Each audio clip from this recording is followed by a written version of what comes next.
please welcome Santiago Santos. Hey Mia, how are you? Hey, how are you? Middle of nowhere in a wedding, and I stepped out, and so No you're wedding. saving me. You're saving me from being in a wedding right now, and I'm Oh, I can't excusing believe it. myself. Therefore, I'm. It's hot. There's no AC, so you can imagine where I am. And but I'm. This is how much I love crypto. Really? I was about to apologize, but it sounds like you No. feel relieved to join us. Look, it's a great wedding.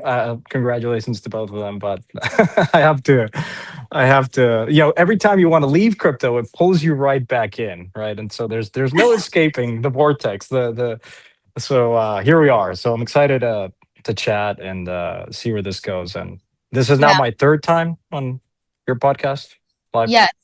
But this one is actually mine. So I There you appreciate you go. joining this time. And this is a live stream. So it's a little bit more hardcore. I don't think it's for everyone. So I appreciate you making it from a wedding. That's incredible. Yeah. Um, so, Santiago, what has been the most interesting thing on your radar recently? Because I feel like you always have something good. Oh, I'm obsessed with AI. Yeah? Fascinated. I can't get it out of my head. I think it is the most exciting time to be alive. Like it's amazing. Like I wake up every day and it's like, what am I going to do today? There is literally no constraint to building and creativity in today's world. Like you saw this kind of like in software and low code, no code. But when I like my journey as first an investor, then a founder, I always felt that I was very disadvantaged, and maybe I am still because I wasn't technical. Like I'm not an engineer. I want to build a technology first business, Hmm. and we can get into what that would mean. But I'm like, I have an imposter syndrome because I don't know how to code. And I always felt that I was at disadvantage. And still there was an insecurity. And now I feel like maybe I'm hallucinating, but I feel very empowered to accelerate and literally open a cabinet of ideas in my brain and say, what am I going to do today? And there's infinite possibilities. And it's so fucking exciting. Like, I don't know how else to say this. I've always been optimistic, but I Yeah. hear someone like Elon and what's going on with SpaceX and everything that's going on. Like, it is, I don't know if you feel this, but I, I have this incredible, like, I haven't learned as much as I have in the last 6 months. And Yeah. it's like it's Yeah. amazing. So I'll pause there, but you could sense the energy because I wake up every day. I was like, I don't want Yeah. to go to sleep, and I wake up and I jump straight into just thinking what I'm going to do, and it's very empowering. It's a Are, very are exciting you, time to be alive. yeah. I love the energy. I mean, it is we end up after a while just, like it just feels like it normalizes, but that excitement is definitely real and I love that perspective. Are you talking more from a point of what it has enabled in your life or more in terms of what you've been reading and researching? Personally, what has enabled me personally and my family in with health, personal health, also ideas in healthcare, but also with my team at Inversion, like everything. It is amazing, and at risk of not sounding like overhyping a technology, but it's very tangible. Like if you're not paying attention to how these models have progressed over the last year, 6 months, even Fable now coming out in the last 5 days, like it is truly remarkable. And I think that the slope of innovation, I think like now the infrastructure has been built, and we can tie it back to crypto because there is a crypto story behind this. I promise. I'm not pivoting to AI and like I hate I crypto. thought Not for at a all. moment you were, yeah. No, not at all. But it's just like front and center, right? I'll tell you, I'm talking about what is top of mind and is most exciting to me. And it's I think the infrastructure has been built, and every time you're sitting there and saying, "Wow, like, are we gonna reach like AGI? Are we get robots?" Like even now, I don't really. There's like a lot of negativity in the timeline in crypto, obviously because prices are down. In AI, because people always find like social media is always skewing negative. Like just how the algorithm works, it's fear based, and that drives more click through. And but if you like really zoom out, like if you just pause and listen to just one clip, I want it to be this like zoom out and really just focus on what can I build now? Because there's really infinite bounds of what you can do now with this technology. Like we don't have to wait for AGI. We don't have to wait for robots. Like right now, models as they are, you can. quite literally do anything. There is no more bound friction. Like I've never, as an investor, you would always hear people say, "Oh, I don't have money," and because I don't have money, I can't execute on an idea that I have. And I always felt that was like the biggest bullshit I could ever hear because that's just not true. Yeah. Like you can apply yourself, and look, I appreciate you can be in places that it is difficult to move up the system. I think America is the best country in the world because it allows anyone to, if you work hard, if you apply yourself, and it's free education, like you can get far. Like you could have sat there and said YouTube is free, public libraries are free, public education is free. But now with AI, it's like it's really remarkable what people are doing. And I think there's a lot of negativity around AI is going to displace a lot of jobs, and like that's terrible for a whole segment of the population. But Mm. that might be true, but I think there is a more important narrative that is, to me, how I feel it in my personal life and how I see others is, let's talk about like all the people that are creative and now can really do way more, like orders of magnitude more, and put to work their creativity. Like that is what excites me the most. And you extend this simulation over the next 5-10 years, and I think we're going to see many more ideas that have been just shelved because people had this insecurity about not being able to build. And Yeah. I can't just wonder what those would be. I'm super excited about that. You're making me think of something. I think building with AI has put building under a different umbrella.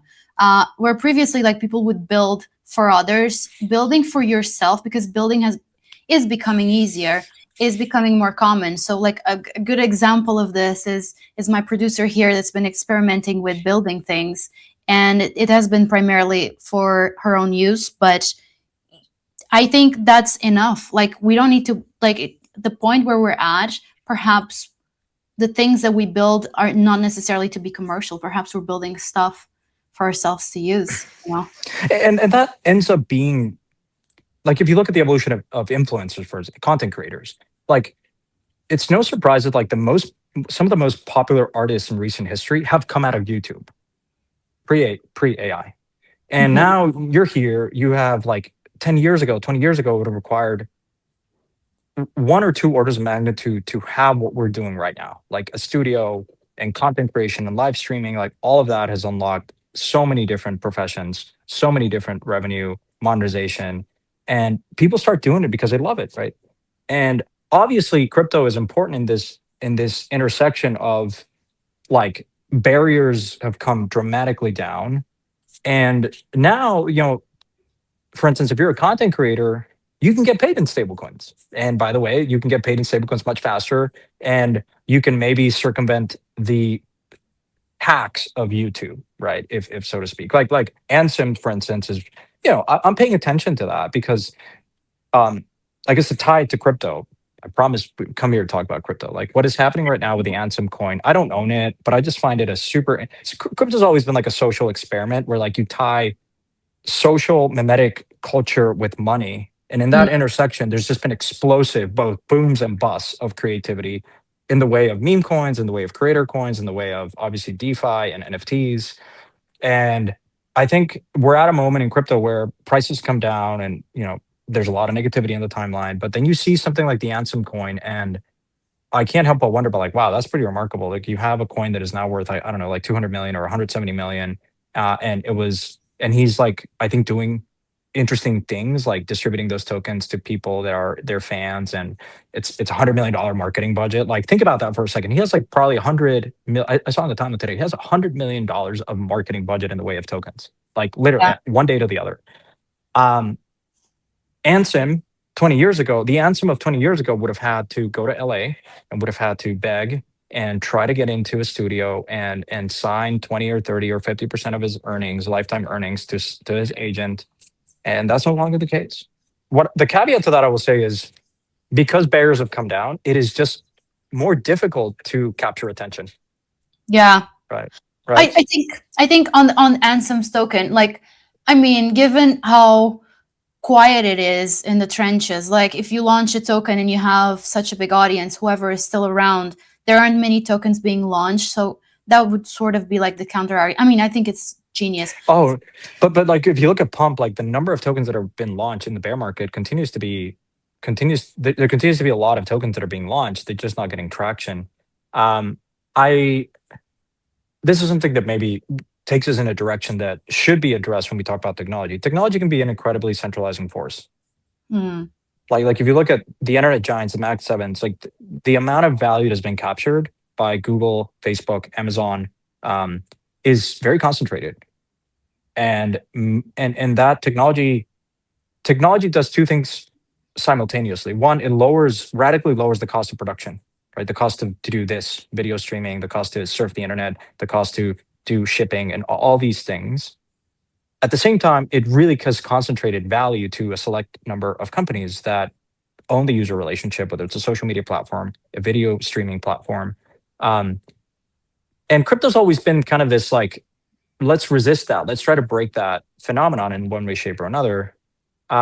I don't know how successful we are on that journey, hmm but I think what is happening with Ansem, for instance, and meme coins, and look, let's not forget, like Ethereum, I think continues to be the piece of technology that has minted the most amount of millionaires ever.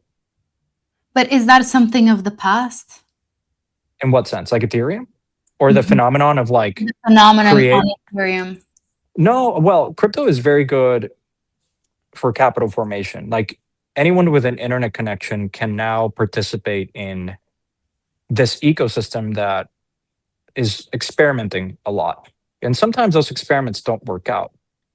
Right. Unfortunately, when those experiments don't work out, we tend to overemphasize how negative that experience was. And there's a lot of fraud, there's a lot of scams, there's naturally also experiments that don't work out. And that's just a normal iteration of technology cycles. And so Yeah. I'm unfazed by like where we are. This is probably my sixth or seventh bear market or cycle.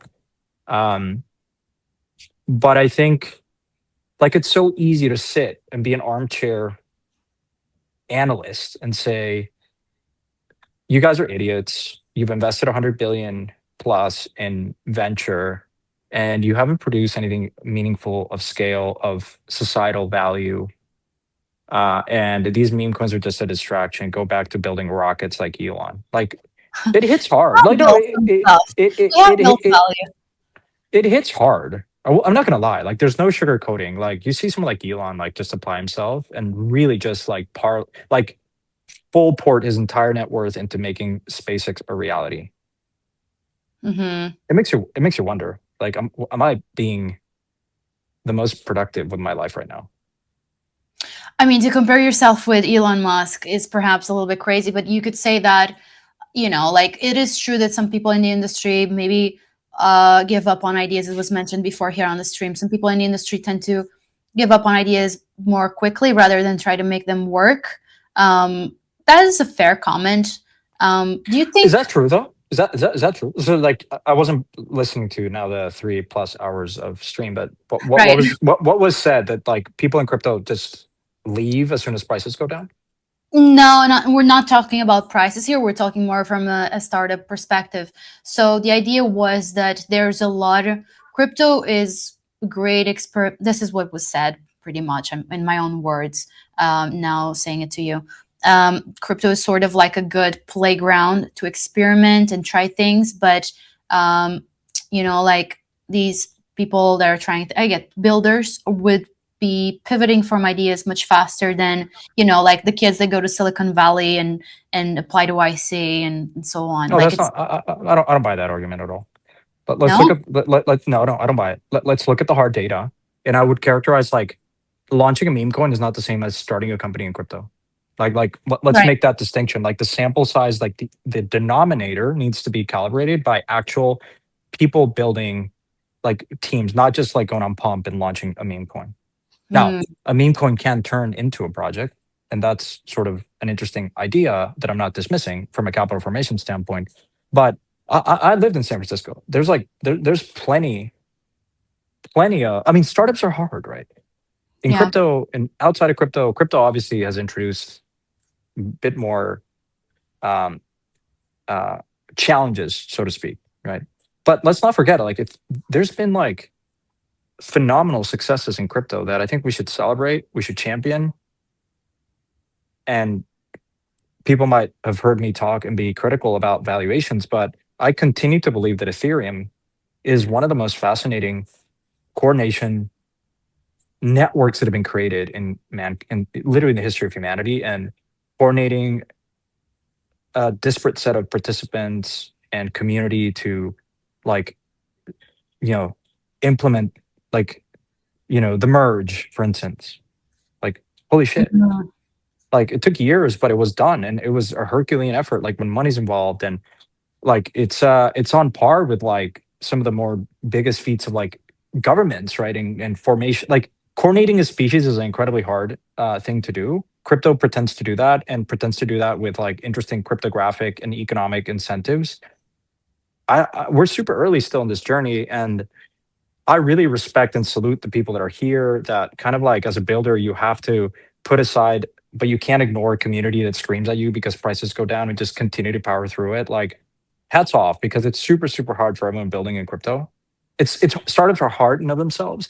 Crypto with a token, and, like, and being accountable to a community, is adds another layer of complexity. And then the smart contracting risk, and North Korea being a constant threat actor, and AI, like, in Mythos, and, like, all of that, I think, has made just continue, like, it is not easy to be a founder in crypto and outside of crypto.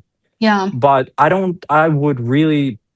definitely do not believe that people in in crypto just quit easier. And also, let's, like, there's, like, glorifying grit. Like, it's like, you're a founder, right? You want to see through it. And sometimes ideas just don't work out. And I think I really respect some founders in my portfolio that have come to me and said, "Hey, look, we've been on this journey. This was our idea. It's not working out.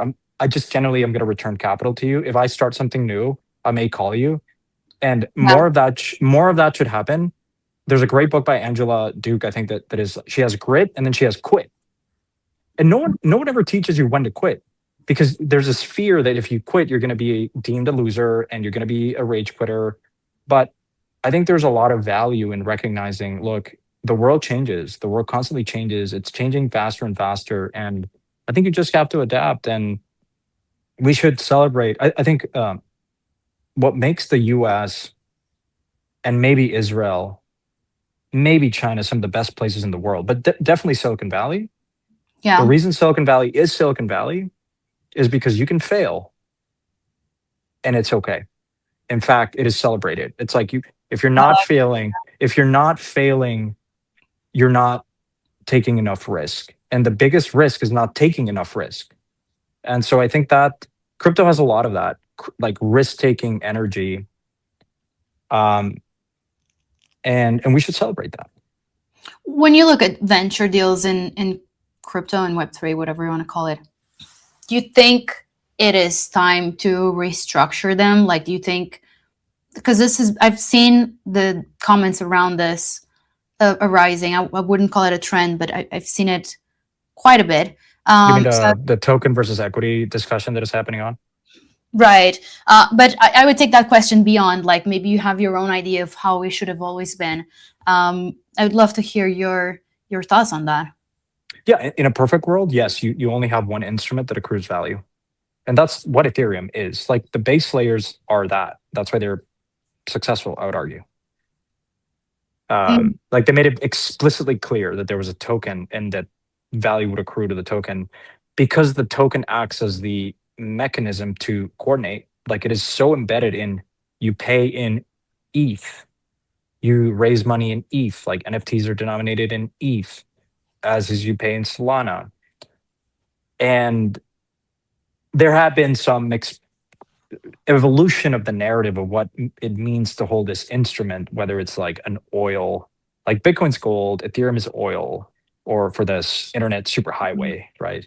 And so is Solana. And then it's like, no, it's also moneyness. And I think we've evolved in our thinking into what these tokens are. But in a perfect world, yes, you would have one instrument that represents the being a participant and owner in a network. Like, when you think about, what does it mean to hold Ethereum or Solana or I don't know what else, like Ethereum and Solana as examples. Mm-hmm. In my mind, it is you are simultaneously excited about the network and the growth of the network. And if that continues to happen, value accrues to the token in the way of fees. There are two different kinds of fees. There are transaction fees, and then there's MEV. And MEV is block inclusion. It's like you have to believe that, to make the analogy of a highway, being an ETH holder, or used to be, Ethereum has sort of broken, but being a holder of the ETH or Solana means that there's a toll booth and there's a highway. And the highway has some lanes and cars can go through that. And every time there are cars that goes through that toll booth, you earn, there's a fee that gets paid. And that fee, you have a claim on that fee in the way Yeah. of, right? And there's mechanisms to do that. Like there's local fee markets, there's priority lanes, there's parallelization, and then there's a fast lane, right? Block inclusion. Like if you're trading a meme coin, you want to you pay more for that. And so as a holder of these instruments, consciously or subconsciously or like you are excited about the growth of the network, right?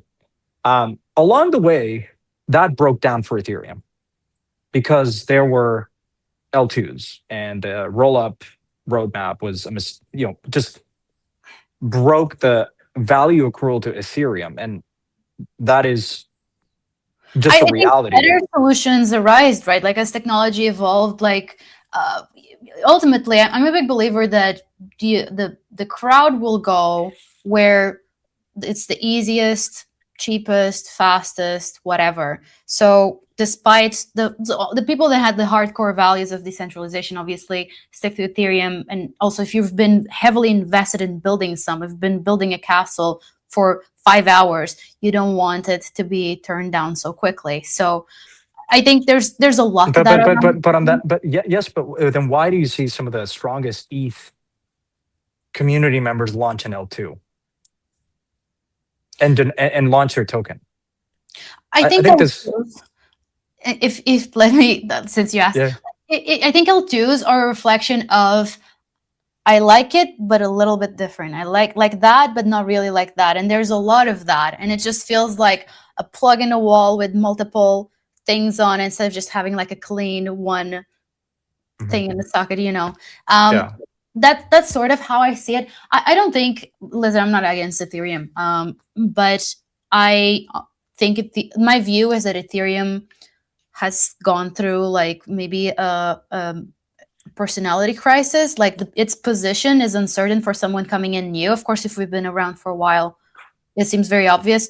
But and feel free to push back No, on. well, no, I think the biggest moat of Ethereum, I believe, is the community and the brand that it has, Yeah, and that is something that has endured the very test of time. valuable.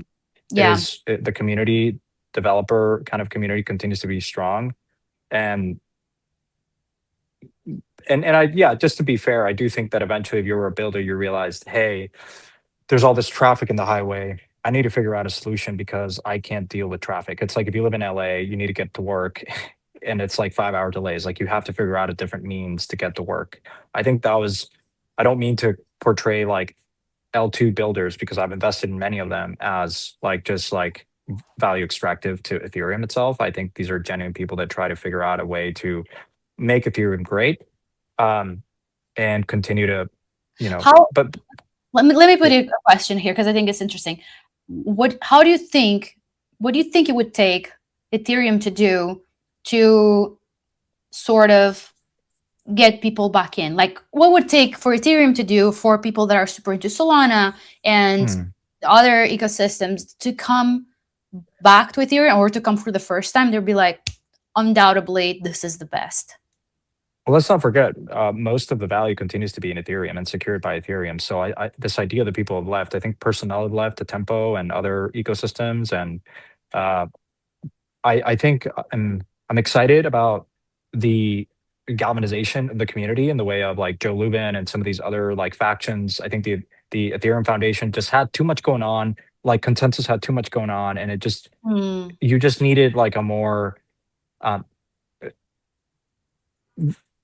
in many ways, the success of other networks was like a wake up call to Ethereum that the game was not won. and that took a bit more time that I would have wanted. But um, I'm not here to comment on like architecturally, technically, can you Yeah. overhaul this highway, because there are more efficient highways out there like Solana that candidly had the benefit of seeing what Ethereum and how it was architected and saying, learning from that and saying, said differently, if Vitalik were to like build Ethereum today, he would not likely architect it in the way that he did.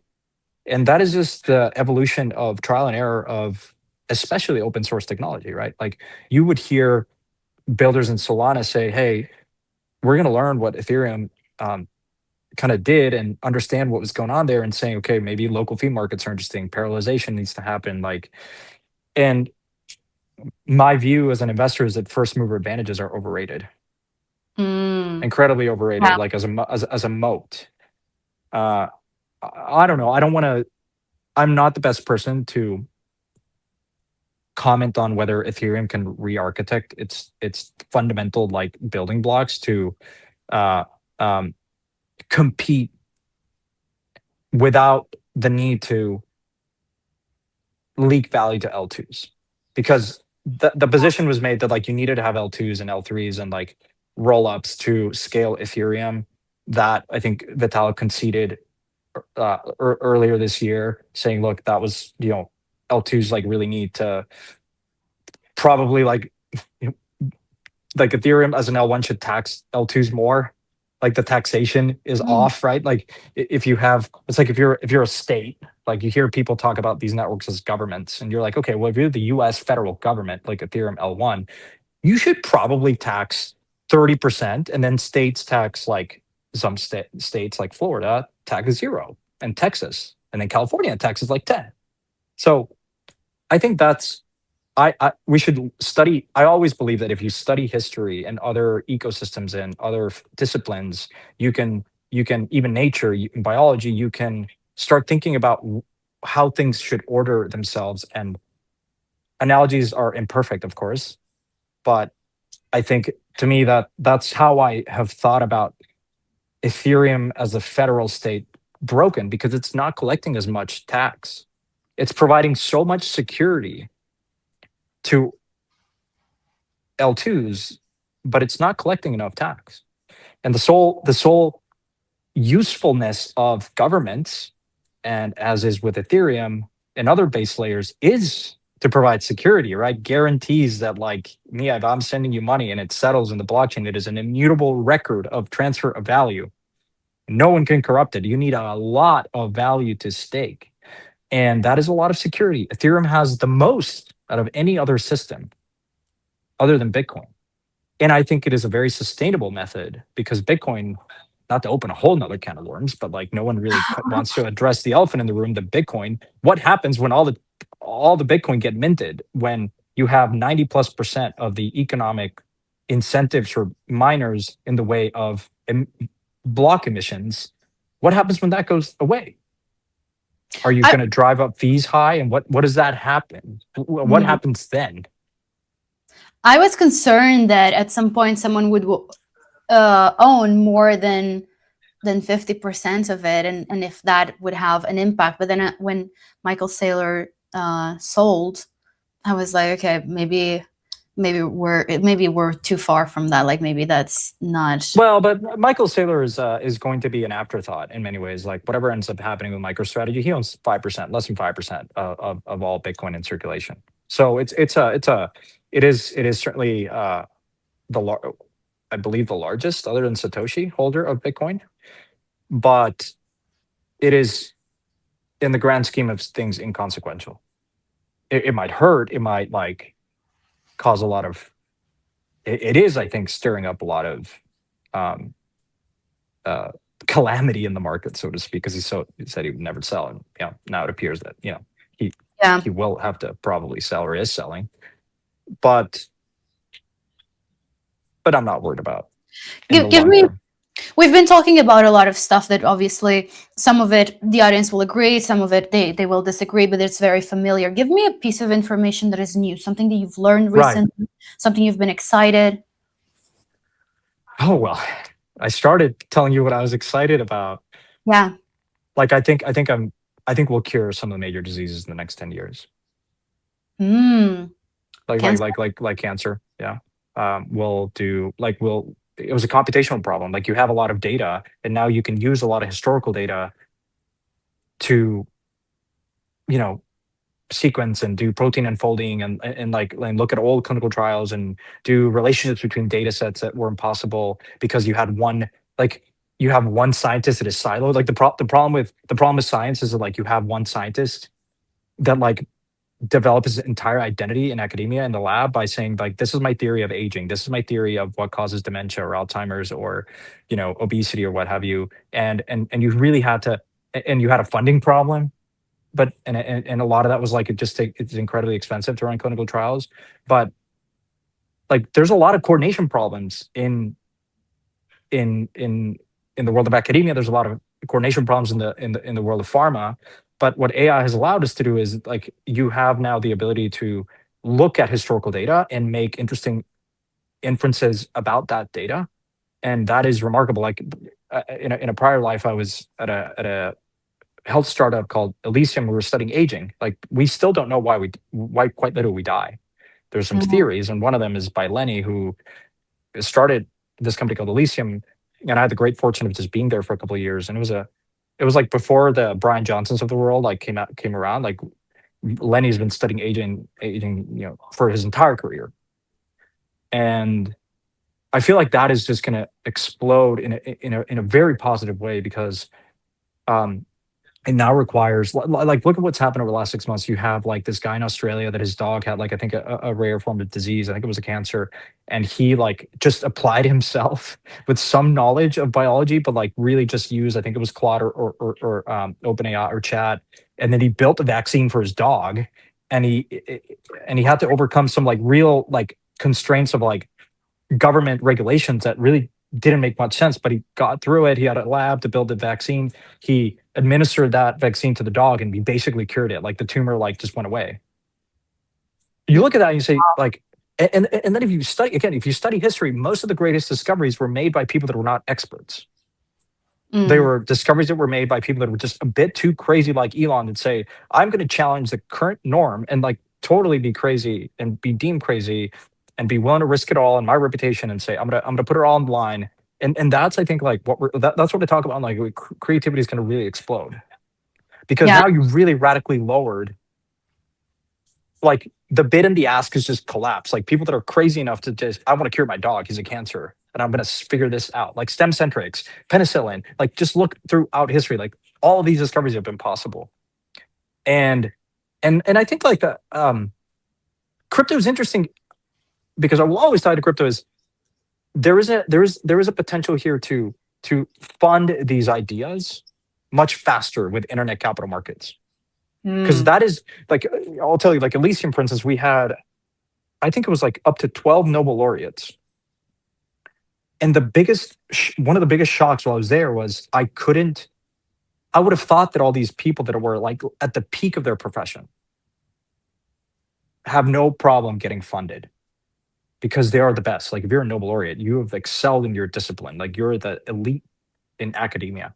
And to my surprise, many of these did not get access to funding because the NIH, which is a health organization, uh, the way they administer grants is problematic. And you would have said, okay, well then there's like all the charities and foundations that like surely you get funded, right? It's a very personal thing. Like if you have billions and billions of dollars, like you have these people that are donating all their money, and it's still a coordination problem because like charities, like I'm not convinced are the best way to administer money, right? Like if you're going to donate to a charity, like maybe out of that dollar, like 40 cents go to actual real funding, maybe at best. I don't know. TBD. It's unclear, right? Um, and I think we've had these like DeSci projects, which I don't think have like really amounted to much, but the idea of connecting ideas with capital is uniquely powered by crypto, I think, in a way that has never been possible before. And money is moving at the speed of light. And so if you connect those two dots, I think they're at that intersection, there will be something really explosive. And I think I remember hearing the story of like STEM Centrics, which was his daughter, I believe, one of the founders of STEM Centrics had a very rare disease, and pharma does not have an incentive to kind of fund this type of research, because drug development takes, like, it's $1 billion molecule. Like, if you're going to develop a drug, it takes over like $1 billion to do, and so you only have so many shots, and you have to deliver something of value, and so the incentives are just kind of broken for pharma. They'd rather wait for a small startup to really figure it out, get phase 1, phase 2 in clinical trials to then acquire that. But it's really hard to get funded, right? And so crypto is just this crazy universe that we're just risk takers. We're like out in the frontier, and that again should be celebrated with the mindset that it is definitely worth it to invest money. Like, especially in venture, it is great that we are able to take these moonshot bets. And I think if we apply ourselves as an industry, we can be that capital formation for a lot of people everywhere in the world. Like, I've invested in, oh God, like over 200 projects all over the world. And you fund with stablecoins and you connect with them online, and you don't have to be in Silicon Valley. Maybe you do, maybe you don't. But that's like that is what keeps me here, I think. Not I think. That is what keeps me here. A big part of what keeps me here. It definitely hurts to see fraud and scams and maybe not so useful ideas. Uh, but I rest easy because I think that something good really comes out of this. There's value that is here in the way of attention and their internet capital markets. If we just stopped innovating, we don't need to like. We're done. We're done innovating. No. I certainly don't think we do. But there is something that there's an important point that I want to make. Crypto. If you're in crypto, it's very natural to become defensive because you get asked at weddings, at family events, "Oh, you're in crypto," and you take a defensive position because still not many people believe in it, or still not, people have probably more negative than positive connotations of crypto because again, unfortunately, like people are surprised to hear that Ethereum's created all this value for people all over the world, right? And they maybe just have remembered NFTs or that went down, and Bored Apes are worth zero now, and Terra, Luna, and FTX. But and so there was more often than not, we become defensive. It's like we have to justify our existence. I'm here to tell you, we don't have to justify our existence as an industry. We have produced, and I think if you just sit with that idea, life it becomes better being in this industry. You do not have to justify your existence for being in crypto to anyone. Just you can be a piece. You can be a piece for that decision. And the sooner you realize that, then you start saying, okay, like, let's go. What can we do? And by the way, like, a lot of I've learned a lot by being a founder now at Inversion, and I always tell my team, I think experts are overrated. Experts are overrated. Overrated. And again, if you go back to this example I was telling you about, like drug discovery and just discoveries and innovation, the history of innovation is full of people that were not quote unquote experts, but were just applied themselves to learn and believed and really applied like discipline and creativity and high output, like high energy and enthusiasm, like and optimism. And I think if you truly kind of stick to that, something good comes out of that. And you just kind of navigate, right? You're in this river, and sometimes you see interesting things, and just get on that river and just apply yourself, and you don't have to just be a piece in the present and saying, okay, I'm here. And yes, crypto's gone through goods and bads, but by the way, there's no industry that hasn't done that. There's been fraud in every single industry. There's been scams in every single industry. You think crypto's bad? Boy, healthcare's bad too. The internet, it was bad too in the 90s. Like these things are normal because humans make mistakes. Like we're social species and we're animal, like that's right. That's not inherent to crypto. But I think as an industry, I hope that this message to me is very refreshing, because now the age of, when you think about like what AI really displaces, imagine you're like a professional academic that is, like a coder, like an expert coder. I think judgment is really valuable, but these hard skills that were once valuable, that like we deem you an expert, I think sometimes get in the way, in the same way that like super high IQ above 130 gets in the way. because you're paralyzed. Like sometimes I've asked these experts, like, "Hey, what do you think of this?" And they're like, "Not possible. It's just Mm, not." And they just believe that the world is molded in the way that conforms to their worldview. And time again, like that type of rigidity, in the same way that right. maximalism in crypto is like this expert view that like Bitcoin is the be and end all, and then you don't allow yourself to like entertain this idea that Ethereum or smart contract platforms can be useful. That just is a recipe for disaster. And I think crypto has invited and captured imagination of people that are not necessarily experts, but are crazy enough to say, I want to reinvent finance. I want to maybe build a different social media that is more fair and equitable. And I think, just to round it out, because I think we got to drop, like crypto, the core values of crypto, I think, are intact. Hmm. Whether the institutions buy all your tokens or 5% of Bitcoin, the fundamental premise of crypto is open source. Creativity. Like you join this industry and there is more information sharing, there is more continuous iteration.